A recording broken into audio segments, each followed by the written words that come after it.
Bienvenue, vous nous écoutez sur le www.radioalfayda.net. Sibassor dire dans la commune de Kaolack, il est 12h00. Mesdames et messieurs, merci de la confiance renouvelée à la Radio Alfayda pour vous informer. Et vous avez fait le bon choix si vous nous rejoignez dans l'actualité de ce lundi 9 septembre 2024. Nous sommes ensemble pour une demi-heure d'information sur Alfayda FM. C'est l'heure du journal, voici le sommaire. Gamou international de Medina Baye, le général Jean-Baptiste Tine, ministre de l'Intérieur, invite les services de l'administration publique impliqués dans les préparatifs du Mawlud au respect des engagements pris lors des réunions préparatoires. Journée Setal Sunum Réou coïncidant avec la célébration du Gamou international de Medina Baye. Le président de l'AS Saloum a remis un don de matériel destiné à l'esplanade, en plus des bacs à ordures et une enveloppe financière au centre de santé de Medina Baye. Plus de 1000 bâtiments menaçant ruine sont répertoriés au Sénégal lors du dernier recensement à Kaolack. Comme toutes les régions du Sénégal connaissent le phénomène d'effondrement, selon le commandant Djibril Sall qui s'est entretenu avec Ndeye Fatou Cissé.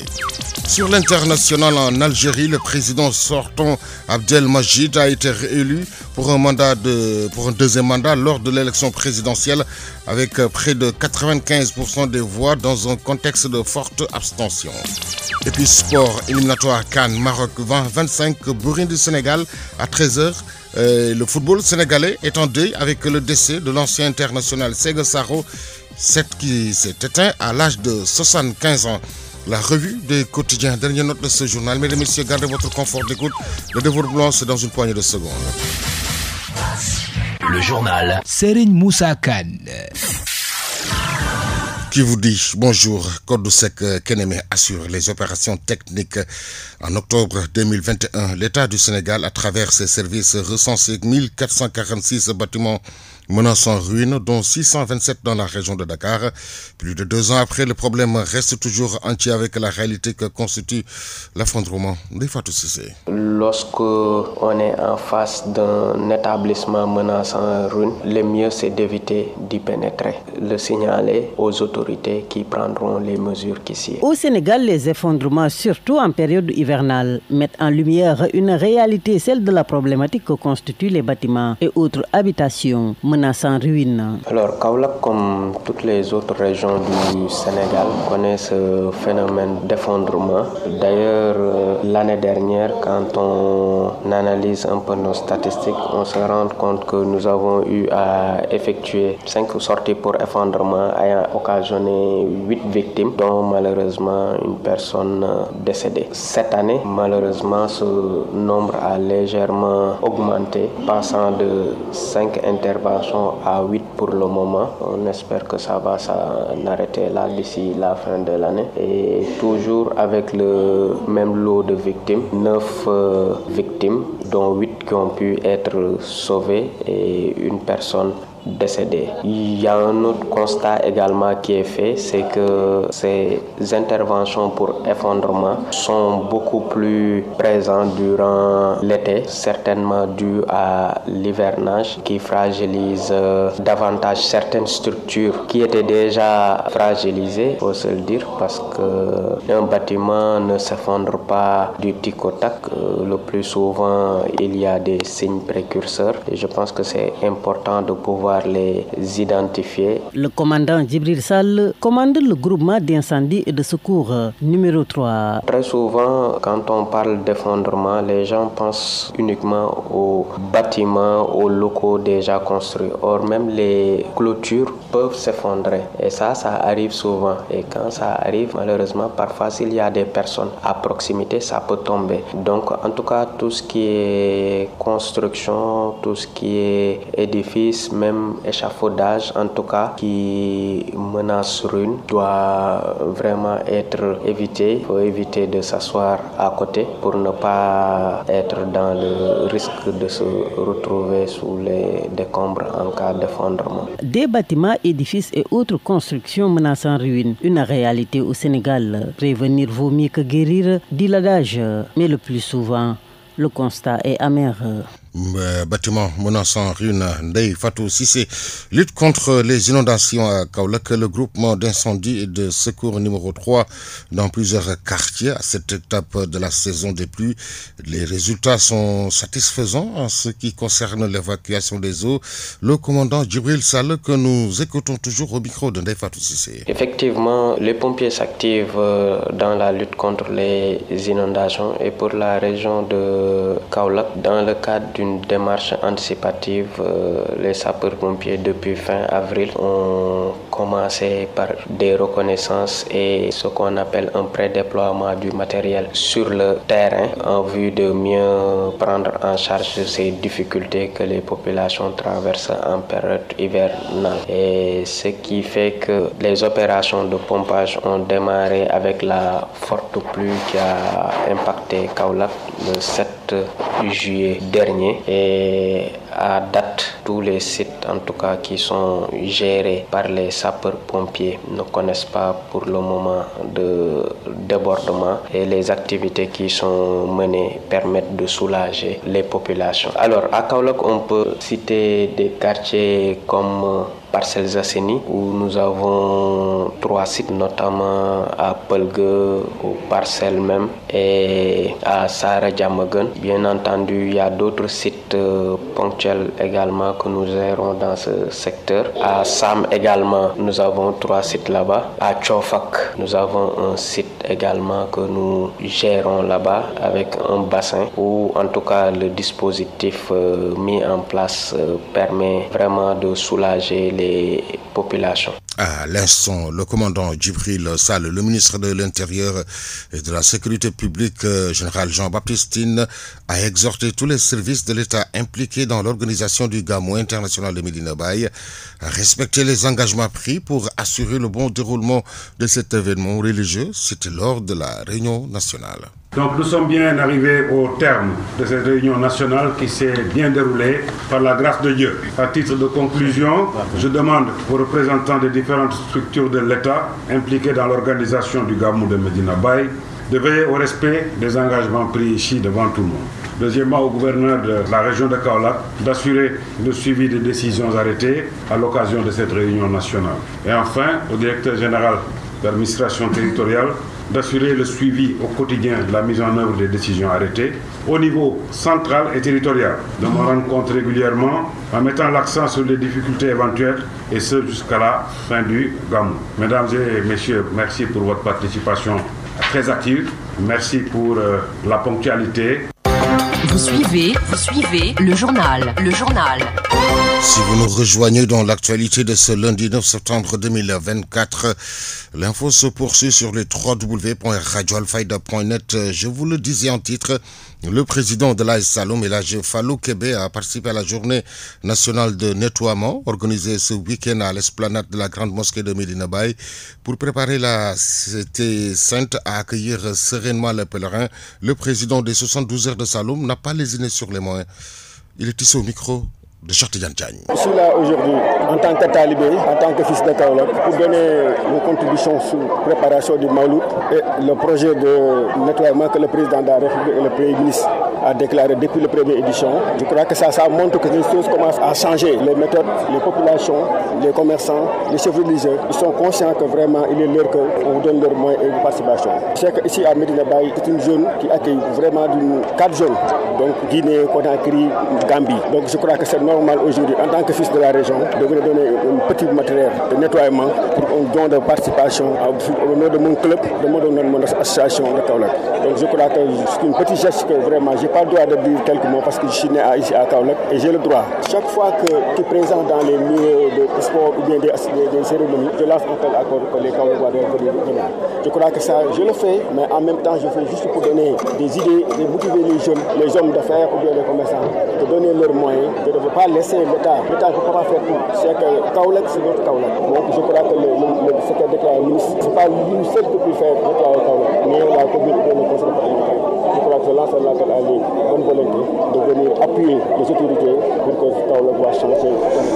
l'instant, le président de l'AS Saloum El Hadji Falilou Kébé, la 4e édition de Journée Setal Sunum Réew a vécu. L'adjointe au maire chargé de l'assainissement, Madjiguène Diouf, 300 agents ont été déployés à Medina Baye. Elle était au micro de Chatian Diagne. Aujourd'hui, vraiment, nous sommes là sous les instructions de M. le maire Falilou. Nous sommes venus accueillir M. le ministre Thiam, accompagné du gouverneur, du préfet et des services techniques. Vraiment, aujourd'hui, nous sommes à Medina Baye et nous sommes très ravis vraiment de dire que nous avons amené du moyen lourd de plus de 300 agents. Et en plus de cela, M. le maire a remis une enveloppe de 50 millions de francs pour la réfection de cette esplanade. Je pense que c'est des choses qu'on doit dire vraiment parce que M. le maire, tout son souhait vraiment est de voir le développement et les belles architectures vraiment de Medina Baye. Et en plus, nous saluons le Khalif et l'imam. Vraiment, nous disons merci à tous ceux qui étaient présents à cette activité. L'adjointe au maire chargé de l'assainissement, Madjiguène Diouf, le secrétaire d'État chargé du développement des PME-PMI, Ibrahima Thiam, qui a représenté le gouvernement, s'est rendu à l'esplanade et a invité les populations à continuer dans cette dynamique et remercier Fallou Kébé pour ce geste de haute facture. Sur instruction du président de la République, son excellence M. Diomaye Diakhar Faye, sur aussi instruction de son premier ministre, Ousmane Sonko, et aussi instruction également du ministre de la Jeunesse, du Sport et du Cadre de vie, de l'ensemble des membres du gouvernement qui sont mobilisés pour la 4e édition du Journée du Setal national. Ce matin, nous sommes ici à Kaolack. J'ai procédé au lancement officiel, qui est une initiative déjà qui a été lancée par le chef de l'État. Nous sommes là, et Dieu merci, il y a une bonne organisation, une mobilisation des services techniques. Au niveau de la commune, déjà il y a le gouverneur qui est là, la commune, les services techniques sont à jet, et l'ensemble des parties prenantes, également l'armée également, qui se sont tous mobilisés comme la première édition.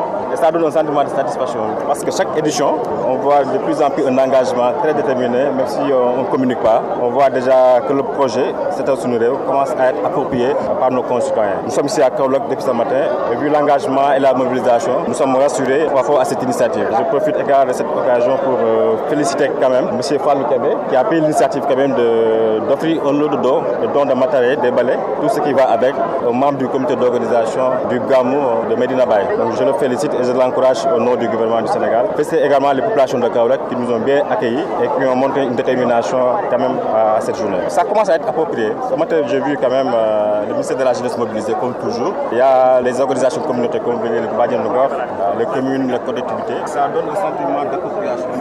C'est un point positif, une 4e édition de ces journées. Je pense que si on continue sur ce dynamisme, ce projet, comme a voulu le président de la République, son excellence Bassirou Diomaye Faye, qui avait comme objectif de pousser les populations à s'approprier du civisme et du cadre de vie. Donc c'est en bonne voie. On espère d'ici la 12e édition, comme on dit, et les éditions prochaines, ce projet sera inscrit quand même dans le quotidien même des Sénégalais et des consultants. À l'instant des autres communes du Sénégal, la mairie de Kaolack a aussi répondu à l'appel du chef de l'État sous la houlette du secrétaire général Mbaye Ngom, qui a rappelé que la mairie de Kaolack n'est pas son premier coup. Les journées de Setal Sunum Réew, initiées pour chaque début de mois, le premier samedi du mois. Ici à Kaolack, nous avons respecté cette invitation. Nous pouvons aussi dire que nous avons trouvé le maire de la commune de Kaolack qui a initié ces mêmes activités depuis 2022, depuis son accession à la mairie de Kaolack. Tout ce qu'on fait ici dans la mairie de Kaolack, je pense que c'est pour et dans le compte de la commune de Kaolack, dirigée par M. Serigne Mboup. Donc aujourd'hui, nous sommes ici à Medina Baye avec l'ensemble des conseillers municipaux,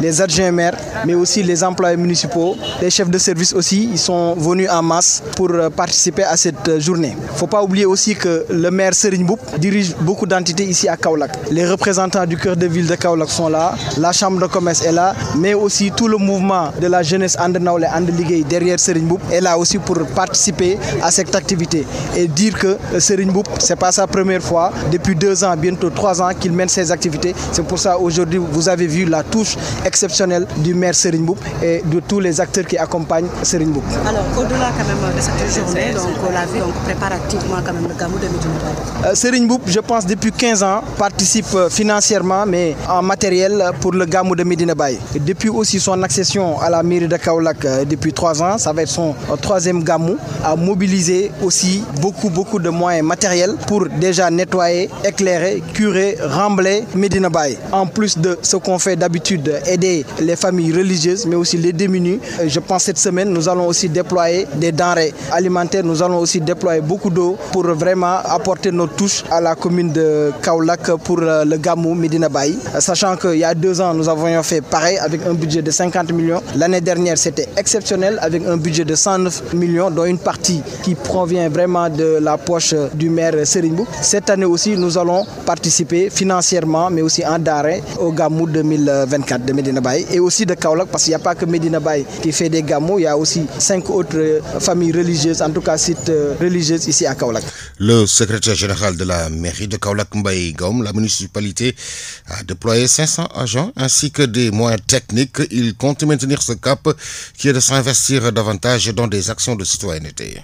Ce que je dis toujours est que M. le maire Serigne Mboup a l'habitude de dire tout ce qu'on fait pour moi sans moi, c'est contre moi. Donc venir nettoyer dans un quartier sans la participation de la population, je pense que c'est peine perdue. Donc c'est pour ça que nous appelons toute la population kaolackoise de participer à ce nettoiement. Il y a quand même un effort qui a été fait par l'équipe municipale. Depuis 2022, je pense que le visage de Kaolack a changé. Kaolack était taxé d'être la ville la plus sale du Sénégal. Aujourd'hui, nous voyons que Kaolack fait partie des villes les mieux gérées, en tout cas dans le domaine du cadre de vie. Ce n'est pas encore fini, mais quand on voit l'équipe municipale et à sa tête, M. le maire Serigne Mboup, les moyens que nous dégageons, en commençant par les engins, parce que les engins, ce n'est pas uniquement du remblai, ça participe aussi fortement au nettoiement, mais aussi, rien que cette semaine, la semaine dernière, nous avons déployé beaucoup de petits matériels de nettoiement, des pelles, des bourrettes, ainsi de suite. Donc nous lançons un appel à la population de participer, parce que même si nous venons faire une touche particulière dans un quartier, il faut que la population puisse pérenniser ça dans le quartier, dans les parties communes, mais aussi dans leur maison. Le nombre d'agents que vous avez déployés sur Aujourd'hui, nous avons déployé 500 agents, toutes les entités de Serigne Mboup confondues, en commençant en première ligne. Les conseillers municipaux, je l'ai dit, qui sont venus en masse représenter l'institution, mais aussi les agents municipaux sont là avec les chefs de service en première ligne. Il y a aussi la jeunesse de Andernawle et Andeligue, je pense qu'ils ont déployé plus de 500 personnes qui sont venues, mais aussi les autres entités de Serigne Mboup, chambre de commerce est représenté, le cœur de ville de Kaolack est représenté et les acteurs du port autonome de Kaolack aussi qui sont là. L'actualité régionale, nationale, c'est sur Alfayda FM 90.1. Mettons depuis Medina Baye, immeuble Cheikh Imam Hassan Cissé, studio Ali Moumar Alilo. L'info se poursuit sur la référence. Journée nationale, c'est un où le premier des ministres Ousmane Sonko a présidé la cérémonie officielle de la 4e journée de la journée de nettoiement organisée à Matam. Il a exhorté la jeunesse de faire bloc derrière le président de la République, Bassirou Diomaye Diakhar Faye, qui va s'adresser à la nation dès son retour. Ce pays nous appartient à tous, sans exclusive. Et si ça marche, ça marchera pour tout le monde, indépendamment de nos appartenances. Vous avez tous porté à la tête de ce pays un jeune comme vous, dans la personne de son Excellence, M. le Président Bassirou Diomaye Faye. Il n'est plus question d'accompagner quelqu'un jusqu'au pouvoir et ensuite de se croiser les bras pour le regarder faire. Nous devons tous être ensemble, marcher d'un même pas, participer de la même manière à tout ce qui sera décliné en termes de vision, en termes de programme, pour atteindre les objectifs qui nous permettraient de transformer structurellement ce pays. J'en parlais de l'horizon 2025, parce qu'un pays, même qu'une simple maison ne se construit pas à nos jours, a fortiori tout un pays. Il faut poser les actes, commencer par redresser, parce que nous avons trouvé ce pays dans un état. Je l'ai dit la dernière fois, les gens sont mis à interpréter, mais son Excellence, M. le Président, va s'adresser à la nation dès son retour. Et il dira aux Sénégalais dans quel état nous avons trouvé ce pays. Les ministres prendront le relais pour donner des explications détaillées. C'est important de faire cet état de lieu. Nous aurons une phase de redressement de ce pays, une phase de décollage et une phase de stabilisation. Et à chacune de ces phases, nous aurons besoin de chacun et de chacune d'entre vous, et particulièrement vous, la jeunesse de ce pays, vous, la jeunesse de Matam, et vous, la jeunesse du Fouta. Je vous exhorte donc et je vous invite à faire bloc derrière votre président de la République, derrière votre premier ministre et le gouvernement qu'il dirige. Et nous verrons dans les 3 ans, dans les 5 ans, dans les 10 ans, et jusqu'en 2050, s'il plaît, À l'instant, le premier ministre Ousmane Sonko qui a présidé La cérémonie officielle de la 4e édition de la journée de nettoiement organisée à Matam. Polémique autour de l'effectivité de la route et la somme dépensée. Sambaba, Pastef Ndiafat demande la somme annoncée pour la construction de cette route et demande à l'État du Sénégal d'envoyer une commission d'audit. Nous voici à nouveau au cœur de la localité de Walader pour encore parler de ce qui nous préoccupe tous, à savoir la piste quittant de Kerwali, Ndiaye à Kado. Dans ce contexte de polémique sur l'effectivité de la route et la somme dépensée pour la construction de cette piste. De ce fait, nous adressons nos vifs remerciements aux députés Guy Marius Sagna et Madame Rokhaya Ndiaye Kébé, qui ont eu large générosité et le sens du devoir de porter les préoccupations de Walader au sein de l'Assemblée nationale. Cependant, notre gratitude et remerciement contrastent avec notre déception à l'égard de notre député maire Aïssatou Ndiaye, qui, au lieu d'exposer les difficultés de la localité, permet de dire que cette route, dont vous êtes témoin oculaire, est financée à hauteur de 300 et quelques milliards selon ses dires. C'est pour cette raison que nous sommes là aujourd'hui pour montrer à l'opinion nationale et internationale la fausseté de cette déclaration. En effet, nous lançons un appel solennel et pressant à l'État du Sénégal de bien vouloir envoyer une commission d'audit afin de vérifier l'effectivité de la piste et la véracité de la somme qu'elle a annoncée. Nous demandons aux nouvelles autorités de nous venir en aide pour la construction d'une route bitumée quittant de Kerwali Ndiaye à Gagué Serif. Entre autres, nous pouvons citer d'autres problèmes, à savoir le manque d'eau lié au non-fonctionnement du forage de Kersosé Koumba construit depuis 2018. La salinisation des terres qui affectent les rendements agricoles et l'élevage et l'électrification intégrale de tous les villages de la zone. Voici nos revendications donc qu'on voulait mettre sur table pour demander au président de la République du Sénégal et au gouvernement de nous venir en aide le plus rapidement possible, parce que nous vivons des situations vraiment difficiles et délicates. Parce que sur ce, on a enregistré ici des pertes humaines. À l'instant, Samba Ba, Pastef Ndiafat. La réponse de Mamadou Mbodj de l'APR Ndiafat ne se fait pas attendre sur les 300 milliards annoncés par la mairesse Aïssatou Ndiaye lors de la session de l'Assemblée nationale. On peut apporter une réaction par rapport aux conférences de presse qui ont été faites dans la semaine-là par des opposants. Des opposants qui, depuis pratiquement longtemps, ne se sont pas présentés, étaient battus. Ils ont été rejetés par la population. Leurs projets n'ont pas été acceptés par la population. La population de Walader a vu ce que le président de la République Macky Sall dans le PUDC et ce que le maire Aïssatou Ndiaye ont réalisé dans la zone. C'est la raison pour laquelle, depuis pratiquement 2012 jusqu'à présent, tous les bureaux de vote de la zone sont remportés par Benno Bokk Yakaar et Mme Aïssatou Ndiaye. Ces gens-là, mécontents qu'ils sont, ont attendu l'intervention de Mme le maire lors de l'Assemblée nationale, la session de l'Assemblée nationale, quand il parlait de 300 milliards qui ont été investis sur la piste rurale. Nous savons que ça, c'est une erreur de communication. Nous savons que c'est un lapsus. Et on n'attendait pas ça d'intellectuels, de gens qui sont prêts à diriger ce pays-là. Ils commettent des erreurs pareilles. Vraiment, ça nous a surpris, ça nous a déçus. Parce que quand on parle de piste rurale, Mme le maire fait une erreur de communication en parlant de 300 milliards et quelques. Nous savons que 300 milliards dépassent largement le budget de la mairie. Donc, c'est pas une raison pour laquelle ils se permettent de faire des conférences de presse en demandant des audits parlementaires, en demandant des commissions d'enquête. Moi, je pense qu'il ne faut pas qu'on dorme, il ne faut pas qu'on fasse dormir la population. La population est consciente. Ces gens n'ont qu'à aller voir ailleurs. La population ne les croit pas. La population ne les gobe pas. Parce qu'ils n'ont jamais remporté de bureau de vote ici dans la zone. Nous sommes fiers de défendre aujourd'hui le projet de Macky Sall. Nous sommes fiers de défendre le bilan de Macky Sall et le bilan du maire Aïssatou Ndiaye. Parce que des réalisations ont été faites. Des réalisations ont été faites au niveau de la santé. Nous avons un poste de santé qui est là, qui a été rénové par Mme le maire Aïssatou Ndiaye. Il y a une maternité qui est construite flambant neuve, qui n'est pas encore inaugurée. Il y a une ambulance médicalisée. Le chauffeur est là avec nous. Et ça a été vraiment offert par le président Macky Sall sous la coupole de Mme le maire Aïssatou. Du point de vue de l'éducation, nous avons 4 écoles élémentaires. Des blocs sanitaires sont construits là. Je peux citer Kersosé Koumba, je peux citer Bansaman. Des réductions d'eau ont été faites dans les écoles. Des murs de clôture. Toutes les écoles élémentaires sont clôturées par la commune, sous l'égide de Mme Aïssatou Ndiaye. Le collège de Kerlasson a été clôturé par le maire Aïssatou Ndiaye. Des salles de classe sont construites à Kersosé Koumba, à Sobirom. Donc je ne peux pas aujourd'hui entendre certaines choses venant des politiciens de la zone. Merci à Aline Badara Diop qui a recueilli tous ces propos pour nous. Santé, nous en parlons dans ce midi. Augmenter le taux d'allaitement exclusif et renforcer les programmes et politiques d'allaitement.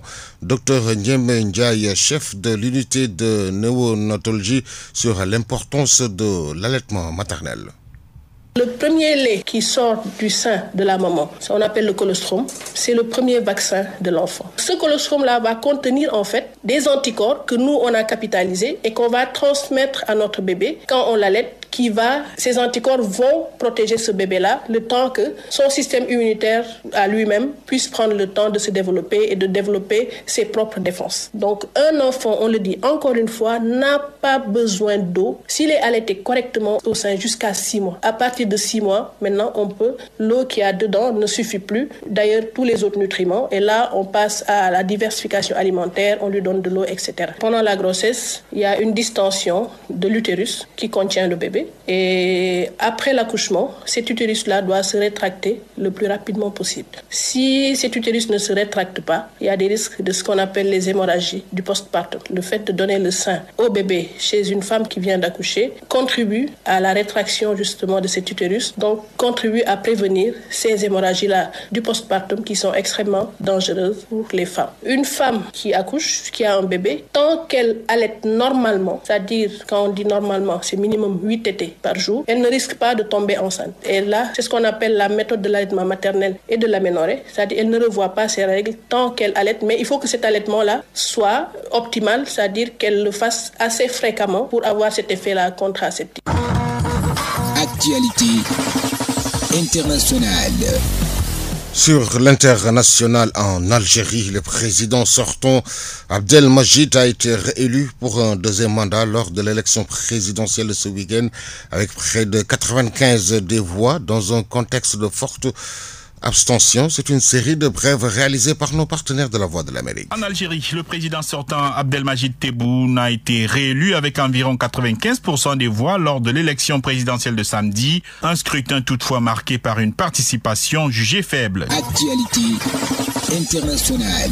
Le président français Emmanuel Macron a adressé ses plus vives félicitations et ses meilleurs vœux de succès au président Abdelmajid Tebboune pour sa réélection en soulignant la relation exceptionnelle entre les deux pays. La France est particulièrement attachée à la relation exceptionnelle qui la lie à l'Algérie dans tous les domaines, qu'il s'agisse de la mémoire, de l'économie, des mobilités entre les deux pays, des coopérations éducatives et culturelles, mais aussi la sécurité et la lutte contre le terrorisme, a relevé l'Élysée dans un communiqué. Les deux pays sont pourtant de nouveau en froid depuis l'annonce d'un soutien renforcé de Paris au plan d'autonomie marocain pour le Sahara occidental qui a conduit Alger à retirer son ambassadeur en France le 30 juillet. Actualité internationale.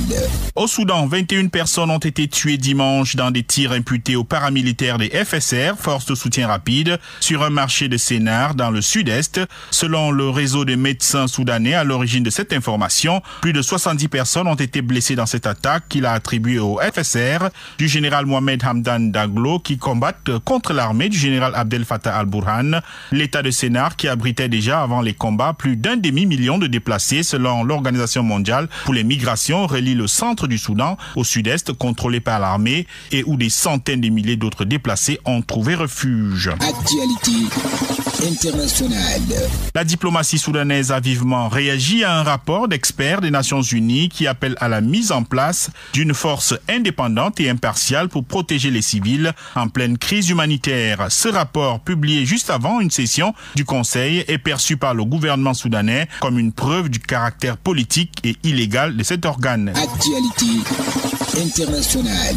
Ici aux États-Unis, Kamala Harris et Donald Trump s'affrontent demain mardi dans un duel télévisé très attendu. Les deux candidats à la présidentielle de novembre demeurent au coude à coude dans de nouveaux sondages diffusés hier.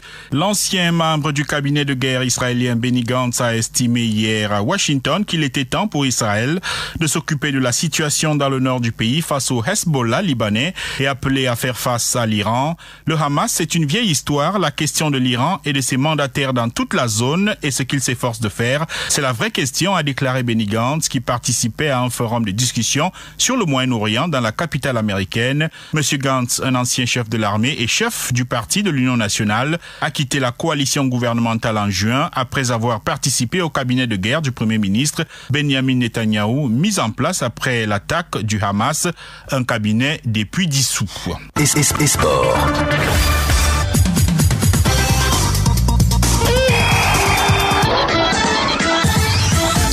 12h28 sur la grande mosquée de Gueule-Tapée. Ce lundi, le Sénégal a perdu l'une de ses légendes du football. Sega Sakho, ancien international sénégalais, s'est éteint à l'âge de 75 ans après une longue lutte contre la maladie. L'ancien sociétaire de l'US Gorée, de la Linguère, de la Jeanne d'Arc de Dakar et de l'AS Djaraf, la levée du corps à 14h à la grande mosquée de Gueule-Tapée, suivi de l'enterrement prévu à Yoff. Éliminatoire Cannes 20-25 pour le compte de la deuxième journée qui a débuté hier. La Gambie a été battue par la Tunisie sur le score de 2-1. À 13h, les Hirondelles de Burundi vont jouer les Lions du Sénégal. À 13h, Niger, Ghana. À 15h, Guinée équatoriale joue le Togo. À 15h, Madagascar joue l'archipel Comore. Ouganda, Congo. Lesotho joue le Maroc à 18h. Angola joue le Soudan. L'Éthiopie joue la RD Congo. Deuxième journée Ligue des Nations. France reçoit Belgique. Israël reçoit Italie. Norvège reçoit Autriche. Slovénie reçoit Kazakhstan. Monténégro reçoit Pays de Galles. Turquie reçoit Islande. Handball. Chez nous, chez les dames, Golf s'impose face à Toubacouta 24-20 et maintient le suspense à une journée de la fin du championnat. Olympique de Diourbel bat Diamono 25-24 et signe sa première victoire de la saison. Le milieu de terrain sénégalais d'Almeria, John Lopi, a été victime d'insultes racistes. C'était hier lors de la 4e journée de la D2 espagnole. Le club a identifié et banni l'auteur. 12h, bientôt 38 minutes, tout de suite la revue de quotidien. La revue de presse. L'Obs Pop place le soleil sur le quotidien Walf le matin. Si vous nous rejoignez dans l'actualité de ce lundi 9 septembre 2024, la presse du jour lue et parcourue en 3 minutes 30 par Gondiaï. Bonjour et bienvenue. Redressement, décollage et stabilisation, les lignes d'un grand oral du président Bassirou Diomaye Faye. Situation économique du Sénégal au 2 avril 2024. Le Premier ministre Ousmane Sonko, dans les Échos, annonce le grand déballage. D'après le quotidien qui rapporte les propos d'Ousmane Sonko, le président de la République va s'adresser à la nation dès son retour. Il dira aux Sénégalais l'état dans lequel nous avons trouvé ce pays et en plus les ministres prendront le relais pour donner des explications détaillées, décide le ministre dans le même journal. Journée nationale Seetal Suñu Réew à Matam. Le Premier ministre annonce des mesures contre les inondations et pour la relance des phosphates. La transformation locale du phosphate en ligne de mire à la une du quotidien L'Éveil. Sonko en opération séduction à Matam commente les quotidiens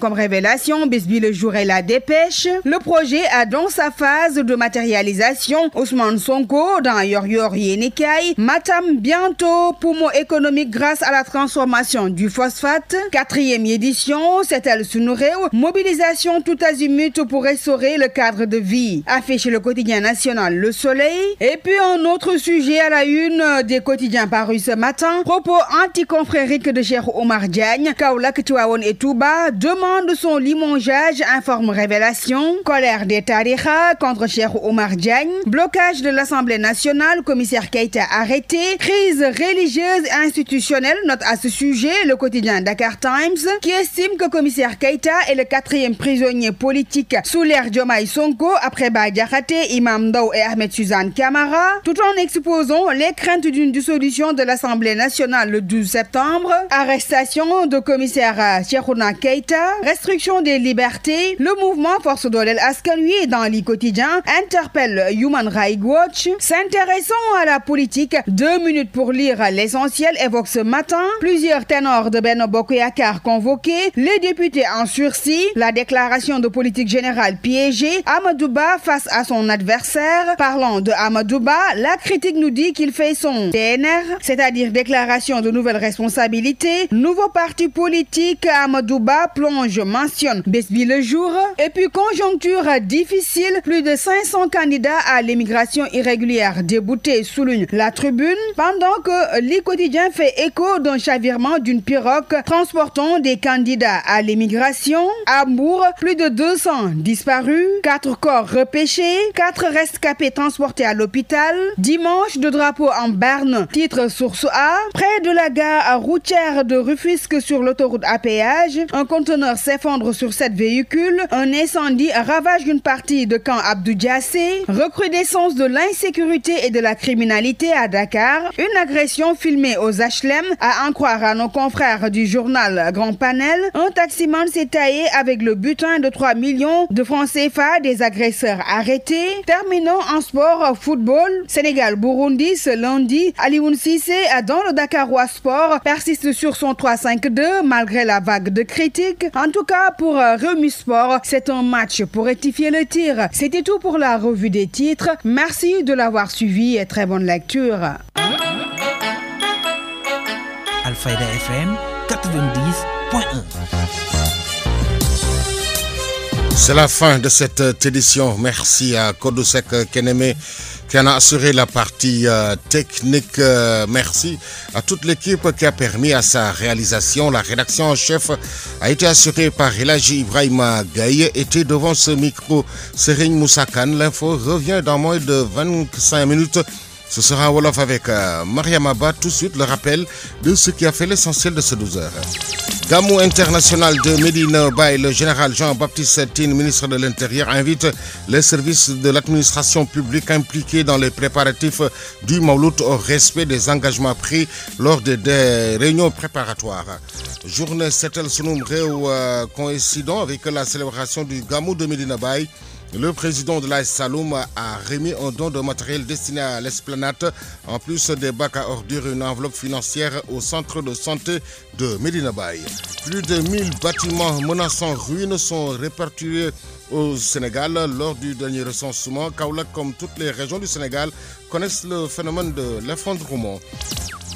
En deuxième partie, vous avez suivi l'actualité internationale, la page sportive et la revue du quotidien. Le meilleur terme à ce 12 heures.